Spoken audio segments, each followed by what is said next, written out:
record. I didn't. Okay, I'm recording. Thank you. Yes. Good So let's start from scratch. Good morning, Nicole. morning, Allison. It's good to see you. Nice to see you. You look so beautiful. Oh my gosh, thank you. Considering we're all in quarantine and like nobody's bothering to do their hair or makeup anymore. I just make a little bit of effort when I'm hopping on the Zoom. It's usually just lipstick and earrings. Yeah, exactly. So before quarantine, I always, even if I wasn't working, I always put on mascara and lip gloss. So I felt like I had on something. I have gotten down to nothing except my skincare. So this morning when I put on makeup, I felt like so glamorous. I mean, I feel so glamorous right now. It's funny. Right? And before I would have considered this like minimal makeup. Yeah, I guess my skin appreciates the break. I don't know. Is that a thing? You're probably yes, totally. As long as you're washing your skin still, because I feel like some people think because they're not wearing makeup, they don't have to wash. As long as you're washing your skin and taking care of your skin, yes, no makeup is a break. You're letting your skin breathe and absorb all the good things and not any of the bad things since we're not outside most of the time anyway. So it's great. Good.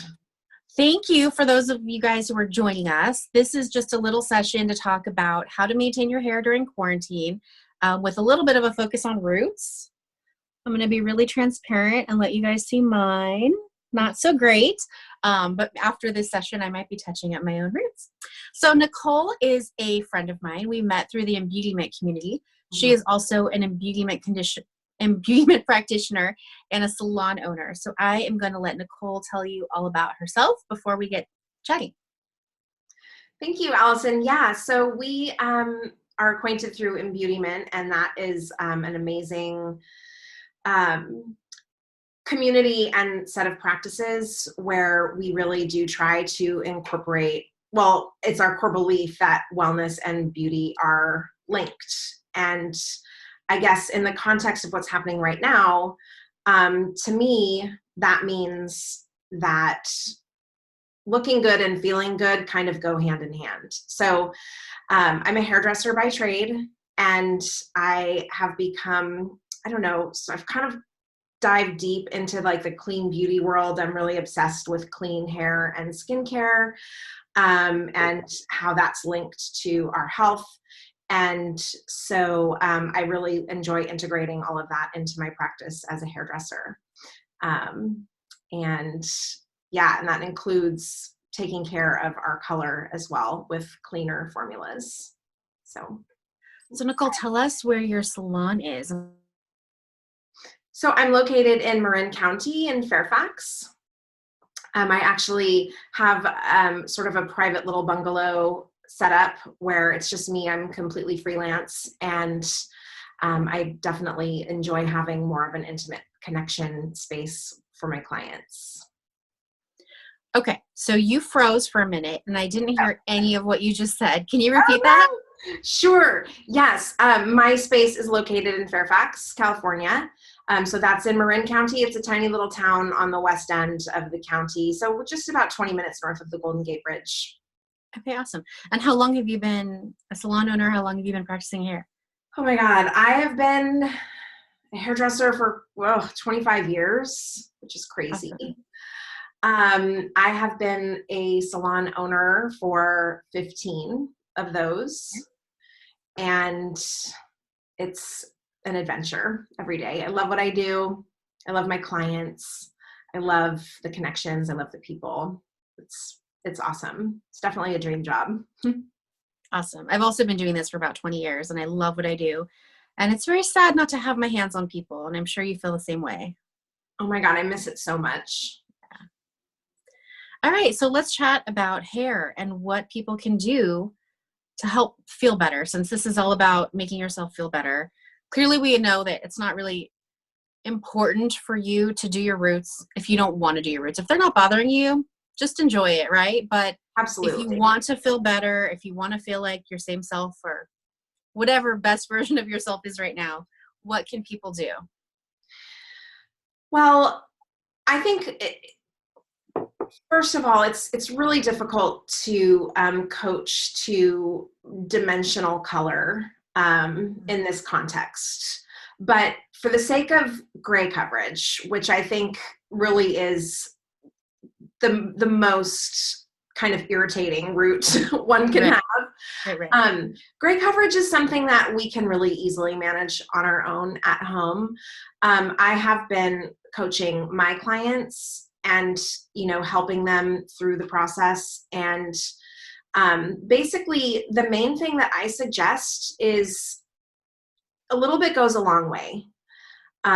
One can just touch up, I'm just going to get a little closer to the camera, the part line and the front hairline, depending on the hairstyle, like just touching up around here for brunettes, especially with gray coverage, when that gray is coming in, if there's a lot of it, it's like a beacon. It's shining really bright and really obvious. And I think especially for those of us that are still working, so many of my clients are on Zoom every day. They're still clocking 11 hours in their jobs through Zoom every day. And, the hat isn't really an option for them. People are on camera now more than ever, right? Yes. Because that's the only way to be with people. So yes. And aside from a bright, bold statement lip color, which is my other suggestion, having the root coverage, I think, is super helpful. So a couple of options are obviously, we can talk about using actual permanent hair color to cover your roots, but there are other products out there for a more temporary solution, which, depending on how much gray one has, are totally reasonable. Excuse me, I'm just going to grab something. Sure. I've seen pictures on Facebook of some people embracing their roots and saying, oh my gosh, what am I going to look like when this is done? So there's definitely a variation from just a little bit of gray to like completely gray without any hair color in. Well, one of the things that I've been doing lately over the last 4 or 5 years or so is I've been helping a lot of my clients go gray. Like they're choosing to move away from covering it and embracing it more. And I'm kind of curious to see if that is if that trend grows as a result of this, because sometimes you need a head start, you need some gray to start to do that blending process and grow out the old color. That's a good point. If somebody's interested in doing that, now's the time to go for it. Yes. My hairstylist, Monique, reached out to me a couple weeks ago and offered to, custom formulate my color and leave it on her porch for me to pick it up. And I declined at the moment. I told her when I'm ready, I will definitely do it. But I was honestly kind of curious to see how much gray I have, because I color my hair like every 4 to 6 weeks and I don't even know how much gray I have. So kind of letting it ride out a little bit. I mean, it is starting to get to me, but it's not too bad. Well, yeah. I mean, the good news is now more than ever, it's perfectly acceptable. Totally. 10 years ago, it would have almost been like taboo. If this pandemic would have happened then, I think the situation would have been much more dire in terms of hair color. That is true. Okay, so show us what you grabbed. So yeah, I just grabbed a couple of things. The first thing is Color Wow, which is a kind of like a makeup almost. It's sort of like an eyeshadow. Oh, and cool. It comes with an applicator brush. And of course I dropped it. And this is something that I would recommend for someone who, probably like you, Allison, someone who doesn't have a whole lot of gray, but just has a few here and there. And it's really easy kind of application. Let me see if I can cover one of my gray hairs here. You just kind of hardly have any, Nicole. I know I don't have a lot. I'm kind of on the same track where I'm kind of seeing what I have. I haven't colored my hair actually in a couple of years. But can you see what I just did? Yes, I can. And essentially, it's like eyeshadow. It's a caked powder. And again, this is the applicator brush. And this particular type of product, there's different brands that make similar kind of application products. I would recommend that for someone who has not a ton of gray, a few grays here and there. I grabbed this in the store. Oh, what's that? Before quarantine, and it's been sitting in my drawer, never opened, never used, and I actually used it the other day. It's from L'Oreal, so I think people can find it in just the grocery store since I know you can't really go out shopping. It's called Magic Root Precision Temporary Gray Concealer Brush. And so it is a wand, and you can twist the wand, and the powder's in here, and it comes up. Now, this really isn't my color. I think I just grabbed it at the time. It's like a dark brown. I probably need something even darker, but same thing. Like you just tap it in, and it deposits color. And you can kind of see, oh, this light's really, really showing my scalp. So you can just kind of touch up the grays. So I did it the other day when I had to go on Zoom, and it was good. But what I wasn't prepared for was that, it has a matte texture, like a powder, and my hair is pretty shiny. So I kind of felt like it was just dulling down my hair, but it covered the gray. So that's what I needed at the moment. Yeah. There are other products out there that are more like a pen. Okay. And those, I can't think of any brands off the top of my head, but the ones that go on more like a pen, or, if you have a liquid eyeliner pen. Oh, good point. Probably. Yeah. I have clients that use pencil eyeliner, that use their mascara, anything goes. Getting creative, right? I feel like these don't bother me so much, and I feel like most people are like that. But if you have your hair in a ponytail or a bun or something, it's really noticeable here. So I feel like that liquid eyeliner pen or eyeliner can be really helpful around the edges. The other thing that I used the other day that I was surprised worked for covering roots was dry shampoo. I have a color dry shampoo. And I was hopping on a Zoom call, hadn't washed my hair. I know a lot of people are not showering as often as they were before, right? Or not washing their hair as often. And so I did the dry shampoo, and at the same time, it kind of covered my roots. So that was a cool bonus. Yeah. Well, I was going to say, when you were talking about the matte finish, I think that actually serves a purpose if the hair is a bit dirtier, and it's a little more, separating at the root. Like you would use a dry shampoo. Anything with a matte finish is going to kind of help to absorb those oils. And I actually have the other temporary retouch product that I have is the Kevin Murphy Retouch Me. And this one is a spray, and it's also very matte, but this is sort of like an airbrush finish. And I love that. Yeah, and these are really much more ideal for people that have more gray. So I would say above 50% gray, those brunettes that really see a white line or even almost a void. Sometimes people are so white at the root that it looks literally empty. Right. These are great for that particular issue because it comes out in a fine aerosol, kind of almost an airbrush. And it covers a lot of area, just like, and that covers the entire root. This, you'd be kind of like painting for an hour. Right. That's how I felt with this brush. It took a long time to get to each little individual hair. So where can people find the Kevin Murphy product? Is that a salon only product, or is that something that's found online? So this is a salon only product. Since I carry it, I can direct ship it to my clients. I'm happy to help if anyone would love to try this. Maybe we can provide information at the end of our Zoom. But and I'm pretty sure you could find it online. Again, it's called Retouch Me. I'll just go a little closer. How many colors does it come in? I think there's about 5. I can tell you as a salon owner, the 2 I sell the most are the dark brown and the light brown. Okay. Even for a blonde, the light brown is probably the best color because it gives you that little bit of shadow at the root, which is obviously the more natural look. Okay. And they also have like a strawberry kind of auburn shade, which if for a redhead, that would be appropriate. But I wouldn't recommend the black or the blonde for anybody really. And just like the other products we were talking about, it washes out, right? It's just a daily temporary kind of thing. Yes, it washes out. I have always been one that would advocate for shampooing as little as possible. So if you use it on the day that you shampoo and style your hair, it will last, for however many days until you shampoo it again. Okay. Yeah. So I have seen some talk of hairstylists. Since I work in a salon suites, I work with a lot of hairstylists on So I see them on Facebook chatting about how they're scared for people to do box color or try to do their own hair because there's going to be a lot of required color touch-up after. Are you an advocate of people trying this kind of thing first before they do their own roots, or do you feel differently?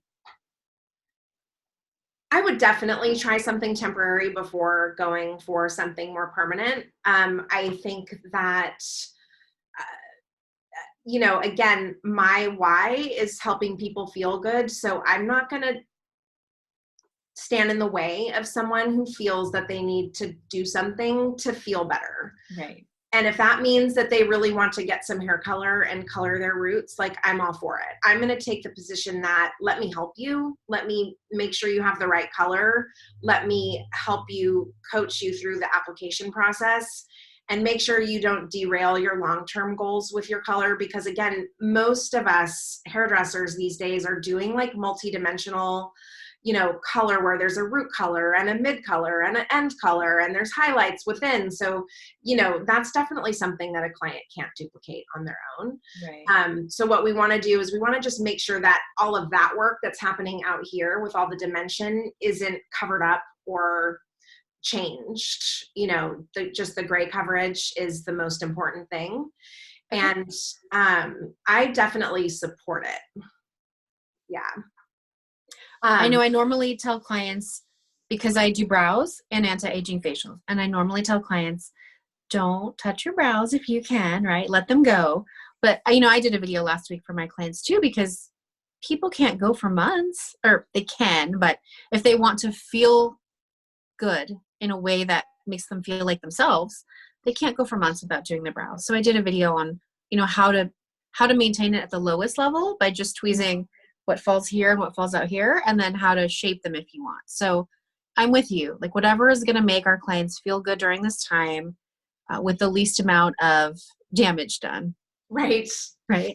And, I'm at the point now where, at first this was going to be 2 weeks. And now all signs are pointing to more social distancing. Right.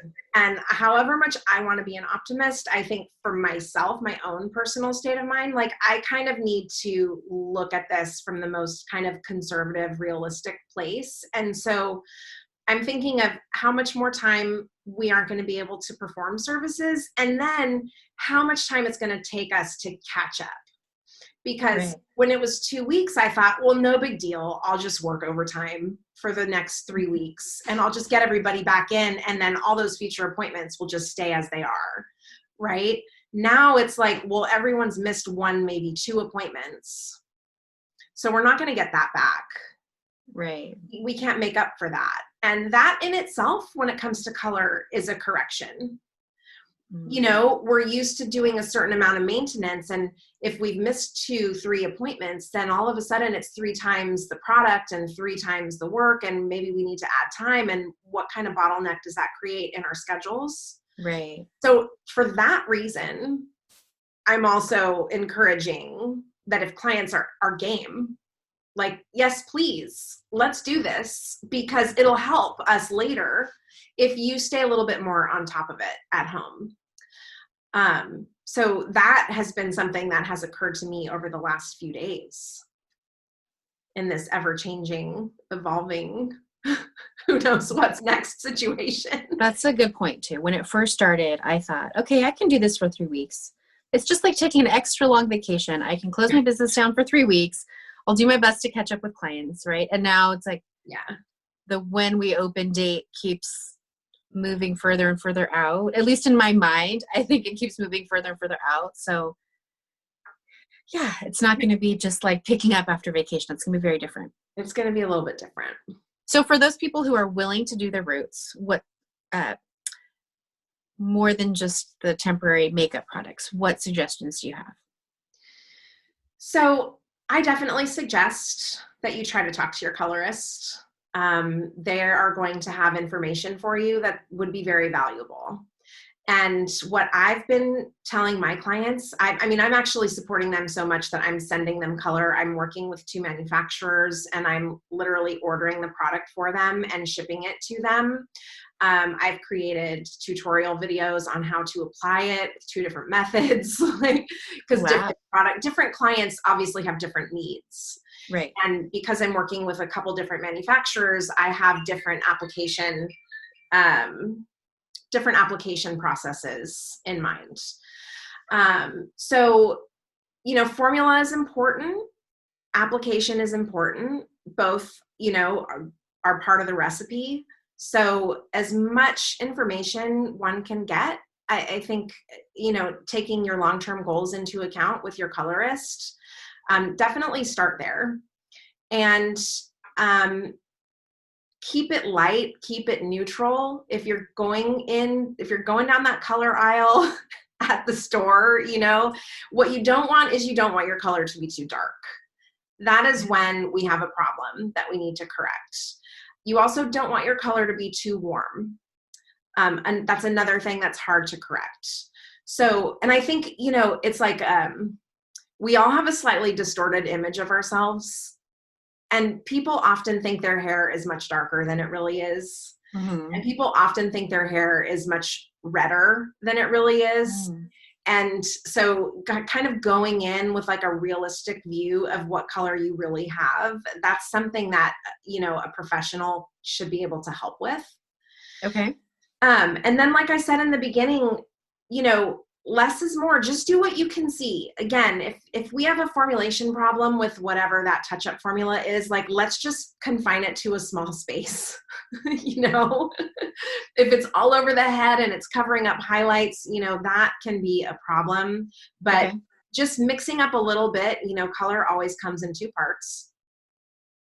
You can just eye up a little bit of this and a little bit of that and stir it up and just touch up a little bit that you can see, or even do a little test strand, under here where it's not so visible, and see how it goes. I love that. It takes some of the fear out of messing up your whole head of hair if you're Totally. just sticking to the root area, right? Totally. Yes. And even, we have time on our hands. So it's not like you can't test out a little section one day and then go back and do the rest the next day. Right. Absolutely. So, and then what would be the other thing I would recommend?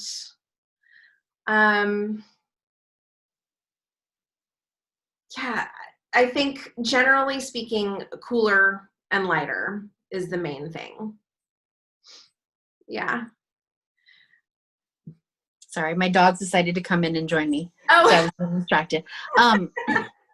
Okay, so I know I'm definitely an advocate for contacting your own colorist via text or call or however you normally communicate with them. Excuse me. But I also know that some hairstylists are taking this really hard, and yeah. some of them have kind of not shut down like their business, they're not going to open, but they've kind of shut down for the moment. They can't deal with this. So, they might have kids at home, they're trying to do homeschool or help out however they need to help out with their own family. So if you can't get a hold of your colorist, is there somewhere you suggest they go for more information? Well, I'm actually offering virtual color coaching. So, Okay. I'm more than happy to help. I have on my website, I have a form that one can fill out that, is a request for a consultation. So, I wouldn't ever want to undermine another professional's advice, but I just was on a call with a woman in Texas the other day, and she said, I can't even get a hold of my hairdresser. Like, I don't, there's no contact. The salon hasn't contacted me. And, she's in mental health. She's a therapist. She's still face to face with her clients every day. And she's like, I'm sorry, I got to do something, Right. And so, that was, again, kind of a validating thing that, women need this right now. And so I'm happy to provide that service wherever I can. Awesome. And what that would include would be a consultation where we would discuss short-term and long-term goals. And then I would make some recommendations on shade selection and maintenance and long-term plans if we have long-term things in mind. And then I would select the color and ship it directly to the client and provide instructions and a tutorial video on how they would go about applying that. Awesome. Well, that sounds like a great service. I haven't seen other people offering that, and I know a lot of hairstylists, so I'm surprised, but I'm so happy to hear you are. How can people find you if they want to learn more, sign up? So my Instagram is at Siren Beauty Space, and my website is www.sirenbeauty.space. It's .space. There's no .com. Okay. Everybody's like, wait, when and then com? Yeah. I'm trying to be different. Works. Yeah, sirenbeauty.space. And if you go to the website, there's going to be a pop-up. And you can just fill it in and I will get right back to you. And we can set up a coaching session, which I'm doing through my online booking. And I'm in California again, so it's all Pacific Standard Time. But yeah, it's been really cool. I've been really happy that I've been able to be of service this way. It's awesome. And I'm so happy that you're able to continue your business during this time too. Thank you. And still generate some money, hopefully. Yeah. I know it's not the same, but it's different. But it's kind of fun. It's an adventure. I'm kind of enjoying it. And like I said, what we miss right now, you and I, Allison, is just connecting with people, right, and feeling like we help them. I mean, the feedback that we get from our clients when we finish their services, it's like, just fills me up. Yes, totally. And so go ahead. I would say I've just done a pivot myself. You and I were talking earlier about realizing that it's going longer than 3 weeks. So I'm setting up Zoom facial parties. I just ordered all the products that I need for kits so I can send out little kits to people. And whether they want to Zoom with me and their friends and family and do like a girls' night, or whether they just want to join other clients, I'm going to be taking them through doing 2 masks and a meditation so that they can still have that feeling of at least some time for themselves, some centering, some self-care. I've been doing masks like twice a week. Sometimes in real life, I'm too busy and I don't do it. And so I've been doing masks twice a week and I'm loving how my skin is reacting. So I think clients will really love it too.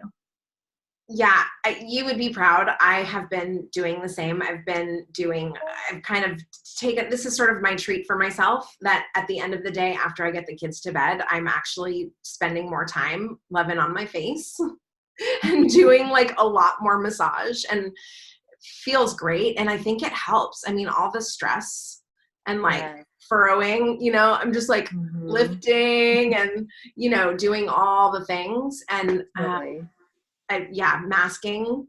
Who does that? I don't have time. That's not a normal thing. Mine didn't stem from, I'm an esthetician, I need to take care of my skin. Mine stemmed from, oh my gosh, my kids are driving me crazy and I need to go do something for myself to create peace and calm. And so I'm like, okay, gonna do a facial on myself. Yeah. And yes, it totally worked. I felt more relaxed after and my skin looked great. So I know as moms, you and I both need some downtime. I know there's lots of clients out there that either have kids at home or grandkids at home, if they're in a living situation where they live with their grandkids, and they need some space away because it is hard right now to be with them 24/7. Oh God. Dang it, but that's a whole nother story. Actually, on another Thursday, Zoomcast. on Thursday, I am doing a Zoom with my sister, who's a preschool director, and she's going to be giving all kinds of tips on how to manage preschool age children right now through quarantine, like all the different activities you can do and resources there are.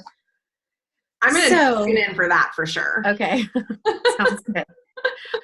Well, thank you so much for joining me, Nicole. This was great. Thank you, Allison. Super fun. Super fun. We'll definitely post the links below when we share with everybody so they can contact you if they like a consultation, a color consultation. Great. Thank you. You're welcome. Thank you. And have a great day. Thank you. You too. Bye. Bye.